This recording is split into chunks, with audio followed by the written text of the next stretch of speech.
No. IPAs are the best kind of beer. Oh. No, they aren't. They taste like a skunk's jockstrap. Yeah, everybody knows that the IPA and IPA stands for It's Pretty Bad. No, yeah, I've read that. That's true. Nikki, back me up. You like IPAs, right? Love it. Guys, what's going on? Show written? I can hear you arguing for my Pilates class. Kathy here has terrible taste. She thinks the Lincoln Park Craft District needs more IPA breweries. Oh, they should. I could write an entire musical about how good IPAs are. Oh, dang. Nick, gonna have to switch sides here. What? Why? Well, it's like the old saying goes, even a bad opinion is worth 5 horses if you can make it into a musical. Tony's right here, guys. On one hand, I hate IPAs, but on the other hand, I like free material. So I'll give Kathy a chance. You can write a musical episode. Here it is. I wrote it like 4 episodes ago. Okay, let's do it. Back to Pilates.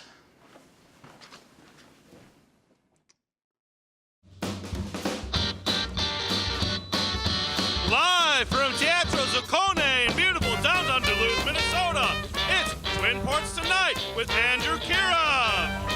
Tonight, Tony Dierckins, plus the brewmaster from Brewloo, featuring the Twin Ports Tonight band. I'm Steve Wyeth, and now your host, Andrew Kira.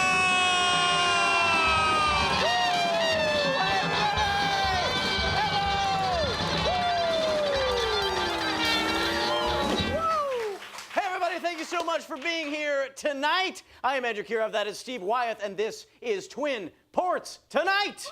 Yes. Thank you. Yeah, thank you so much. You know, I hadn't been there for a while, so before the show today, I took a tour over there at Glensheen Mansion. Steve, you ever been to Glensheen? I have, Andrew. I can't go anymore. It is completely haunted. Why are you so sure that it's haunted? All old houses are haunted, and that is a fact.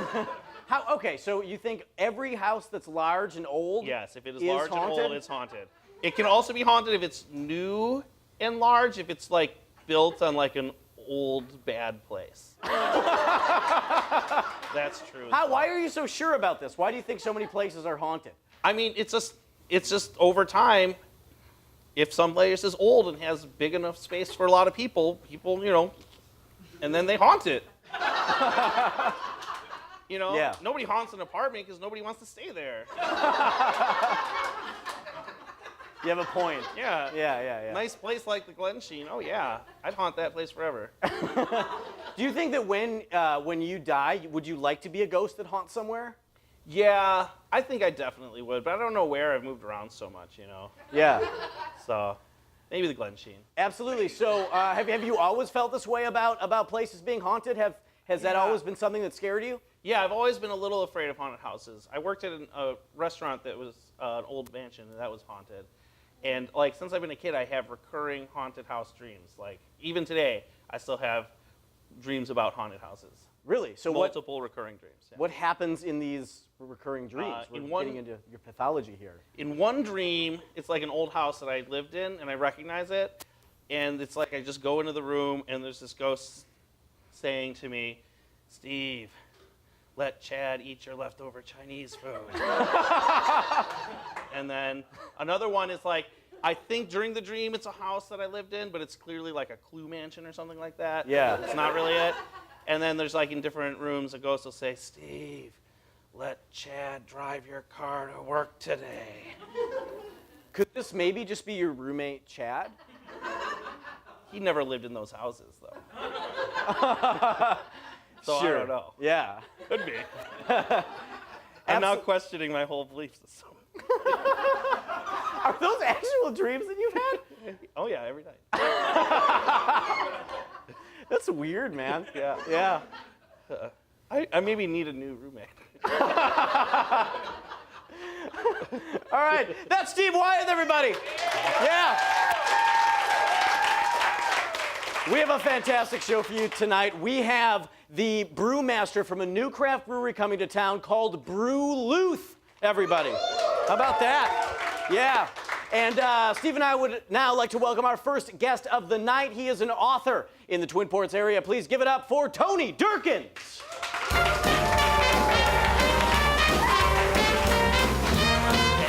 Tony, thank you so much for being here. Tony, thank you so much for coming on the program. And Tony has a book out right now called Naturally Brewed, Naturally Better. That is the name of Tony's book coming out. And so, Tony, could you maybe just kind of talk about why you decided to write a book about beer in this area? It's pretty obvious, isn't it? Beer, Duluth is pretty much soaked in beer. We've got, right? We've got now have more breweries operating in Duluth and Superior than we ever had in our history. Wow. Yeah. It's pretty incredible. Right? So we wanted to trace the brewing history, and my co-author and I, Pete Kluwer, Pete's been collecting Breweryania for over 40 years. This is from Pete's collection, a vintage Fitkers bowling shirt. Awesome. And we've collected all these. We've got 585 images in a 224-page book. Wow. It's just covers everything from when we started brewing in 1859 to Ursa Minor opening sometime in the near future. That's right. That's amazing. And so, what do you think it is about this area that makes it such a good area for brewing beer? It's absolutely the water. Yeah. Okay. And there's a lot of beer drinkers here. Yeah. Yeah. Right. Well, that doesn't hurt. A lot of beer drinkers. But it's Lake Superior water, which is naturally soft, right? It doesn't have limestone in it. And if you have hard water, it's harder to brew the beer, right? You have to soften it through a chemical process that affects the taste of beer. So with Lake Superior water, your brewers are working with an absolutely clean, like a white canvas, right? Just ready to brew. All those excess minerals and stuff aren't in the way of the brewing process, and that's why you get the best tasting beer, not just in Minnesota, but in the United States. Wow. That's amazing. All right. Yeah. Yeah. Because if it wasn't soft water, it'd be hard liquor. Exactly, right? Well, it's one way of putting it. Absolutely. So, Tony, when you and Pete were writing this book, did you learn anything? I mean, that you didn't know before? Oh, of course. Yeah. That's the process of every book I write. Right. I don't know this stuff until I've researched and written it. Right. And it's amazing things that we found out along the way. One of my favorite stories out of the book has nothing to do with beer. Okay. What's that? Percy Anarchy was August Fitker's co-partner in the Fitker brewing process, and his parents were German revolutionaries in the War of '48 over in Germany. Hung out with Marx and Engels when they were writing the Communist Manifesto, and when his mom died a few years later, Susan B. Anthony said, "I became a suffragette because of a German woman named Mathilde Anarchy." Wow. Yeah. So All it's right. this fantastic stories. It has nothing to do with beer. Right. And you know, the book is full of these kind of things that teaches you a lot about Duluth and Superior. It's like a history of Duluth and Superior through beer goggles. Yeah. It always looks better, right? Always looks better. Always Absolutely. better. Yeah. And so now, when you were writing this book, when you were doing all of this research, what did you learn maybe about the brewing process that you didn't know before? Not much. Okay. You already knew it. Well, I didn't Yeah. know much about the brewing process. My dad worked at Hams for 25 years as Oh, a okay. practical brewer. So Yeah. the smell of malt was in our house growing up at an early time. But what's more fascinating to me than the process is the stories of how these people, why they decided to come to Duluth to brew, how they succeeded, how they navigated prohibition or not, and the different things that, you know, the rise and falls of these breweries, why we had more breweries at one time than another. It all flows with the history of Duluth and Superior. And here's a question that I've had recently about all the craft breweries that are opening up. Do you think that all of these breweries can keep surviving? I hope so. Yeah. Yeah, because I like a variety. You know, I like the selection. But I think what's neat about today's brewers in Duluth and Superior and up and down the shore now, we've got more brewing with Lake Superior water, is that they all seem to be looking out for their own niche. Right, their own style, their own approach to brewing, their own approach to their business. Some have small, like Ursa Minor is just going to serve brew in the neighborhood and make wood-fired pizzas for you, while Bent Paddle is going to conquer the world. Right, so we've got all these different things going on, and I think I hope there's room for everybody because I sure like the variety. I do too. Tony, thank you so much for being on the thanks for program. I having me. appreciate it. Thanks so much. Tony Dierckins, everybody. Tony Dierckins, and Tony, you can stay seated for right now, but band, Twin Ports Tonight band is going to take it away right here.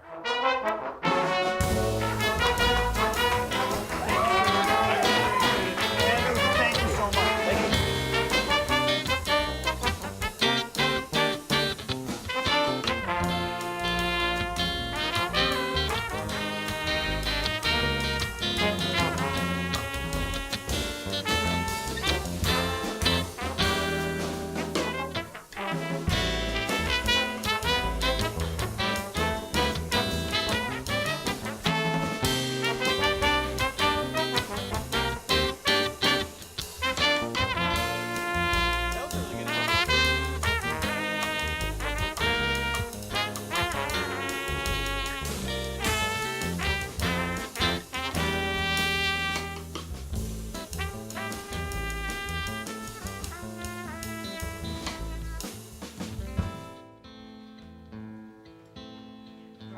unsalted sea, we take the water free, pour it in a cauldron at each craft brewery.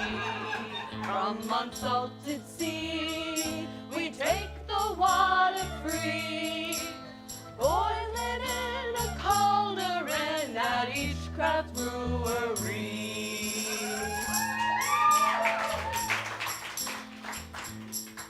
At the community garden, from the rhubarb plant, the brightest red stalk. At the finish line, from the champion runner, the salt of his sweats. At Park Point, at the fair, from the finest canvas, a scrape of paint. From unsalted sea, we take the water free, boil it in a cauldron at each craft brewery. From unsalted sea, we take the water free, boil it in a cauldron at each craft brewery. On the dunes of the point, from the toxicodendron, a sprig. As the ships sail into the harbor fair, one single thread from the highest sail. Every 7th year, from the tent caterpillar, the slime. From unsalted sea, we take the water free, boil it in a cauldron at each craft brewery. From unsalted sea, we take the water free, boil it in a cauldron at each craft brewery. On the ridge, from the migrating hawk, a bristle and plume. Under the 3rd Street Railroad Bridge, on a train from the Iron Range, a peck of taconite pellets. And finally, the harbinger of autumn, from the maple that gave us sap, the first red leaf.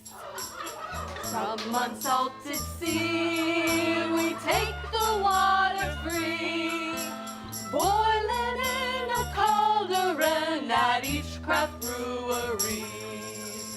From unsalted sea, we take the water free, boil it in a cauldron at each craft brewery.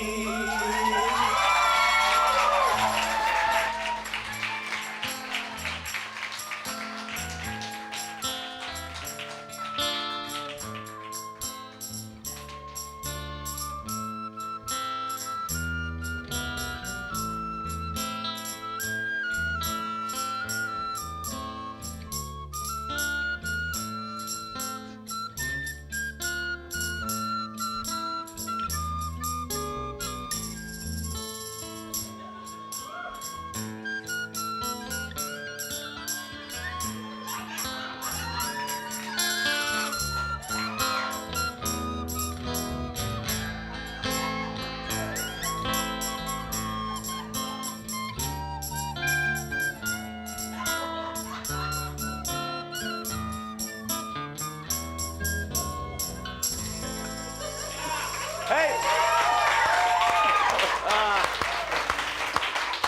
Thank you, everybody. Welcome back to Twin Ports Tonight. I'd like to welcome my next guest of the night. He is the brewmaster at the new Brew Luth coming to town. Please give it up for Tyler Larson.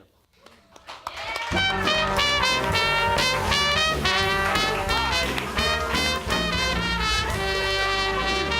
you for being here.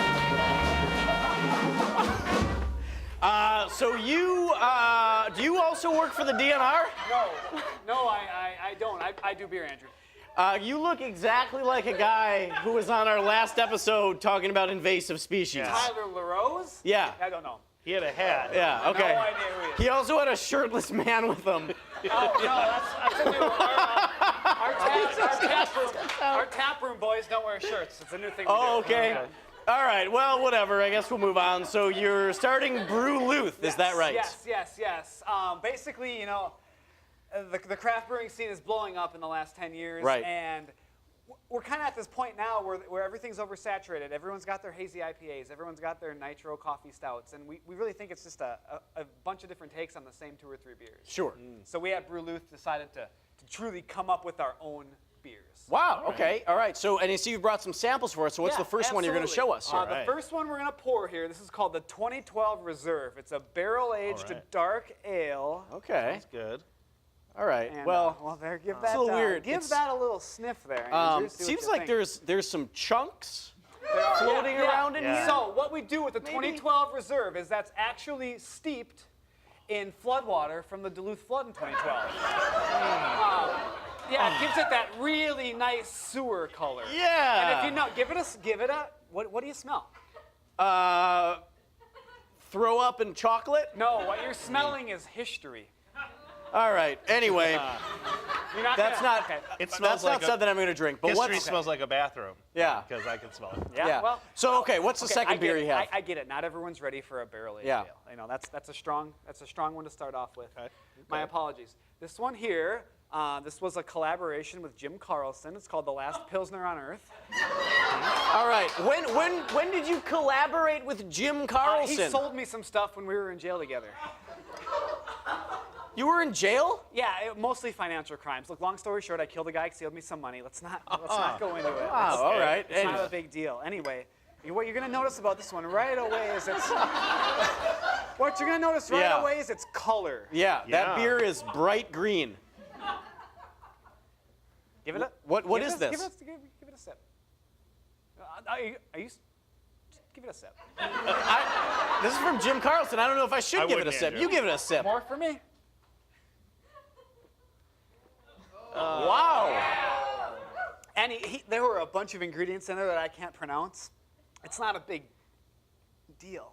All right. Anyway, it really smelled like peroxide to me. It starts peroxide start, and then the finish is like turpentine. It really gets you going. All right. So what's the third brew you have for us here? The last beer we have. This one is one that we go and brew right on First Street, actually. It's called Pothole Porter. It's a darker brew. What we do is we wait until everyone is inside the flame at night dancing, and we go right outside and we brew it in the potholes themselves on First Street. Wow. That doesn't sound... Why? So what gave you this idea? Why do you want to brew beer in potholes? Sure, I get that question all the time, actually. So what happens is... Sure you do. Normally, beer is brewed in a closed container, which makes it taste like crap. Okay. We noticed that when you let the beer breathe a little bit and really let it soak in to the earth, it really tastes a lot better. You notice there's not a big foam head. There's not colors halfway through your pour.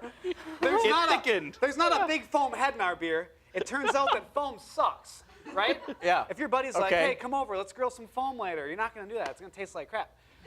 So anyway, give it a shot. I'm not going to give it a shot. Steve? Yeah, I might. Should I?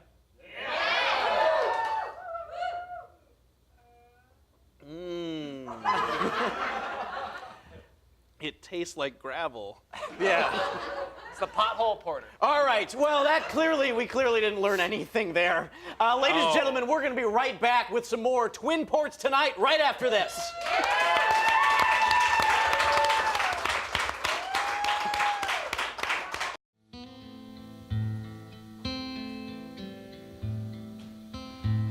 La la la la la.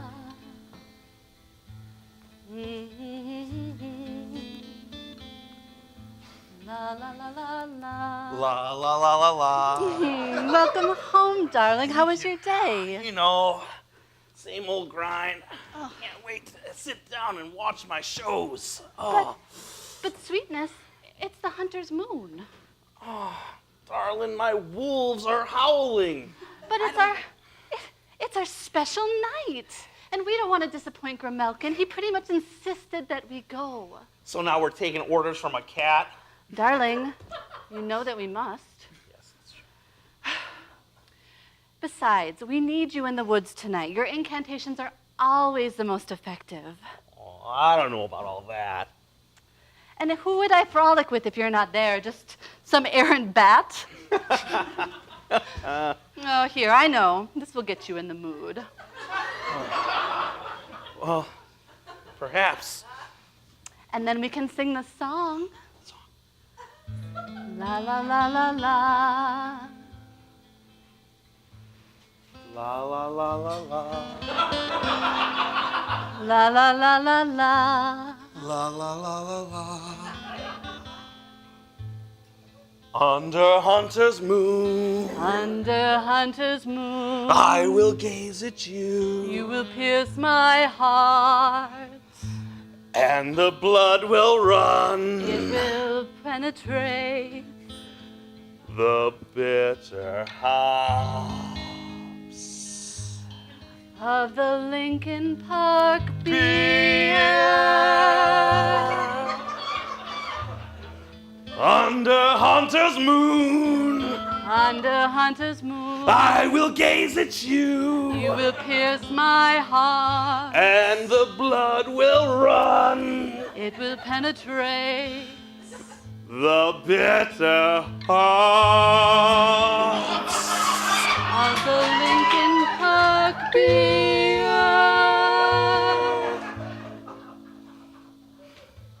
PBS is a private, non-profit corporation in partnership with its member stations. Non-commercial educational license who serve the American public with programming and service of highest quality, offering educational media that helps preparing children for success in school. We will now provide 30 seconds of education. Today's topic, Morse code. A.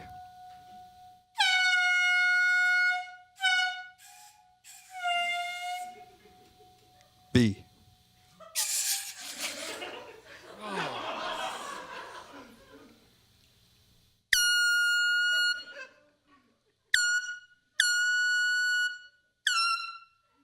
C.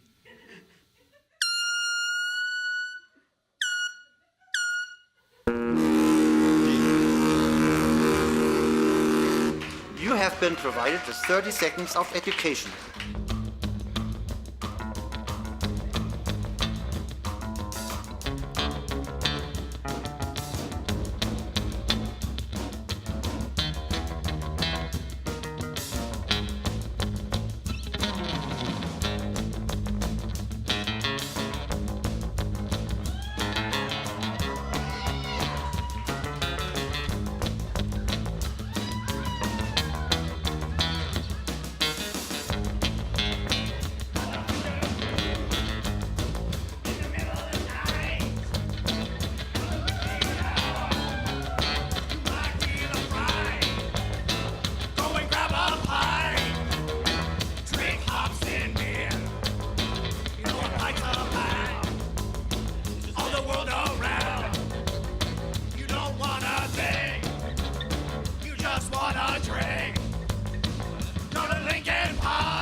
The fleas, they leap and bite within the fur, the hairs like tiny trunks in mighty forests on cat backs. Such as in the forests on our own steep hills, where humans leap and dance among green, brown, and white trunks to harvest hops and herbs under glowing moon in spring, in summer, in fall. The bitter and tart flora, dried and crushed, married with fresh water, and we take in the drink to become one with the hills, the hops, the lake, the moon, the cats, and the leaves.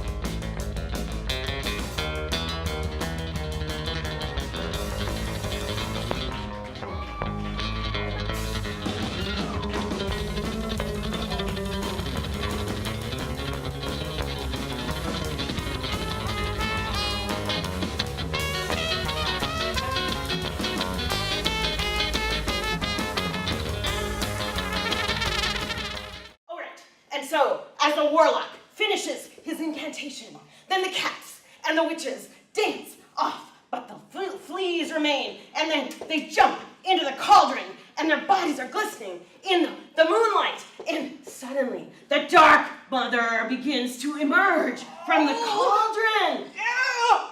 This is so good! This is amazing, but what does literally any of this have to do with IPAs? Yeah, as the only person here from Lincoln Park, I can confirm that this is not true. You know what? I changed my mind. There's no way we can do a whole episode like that. Oh, you know what we could do an episode doing? A whole episode making fun of Twig. Love it.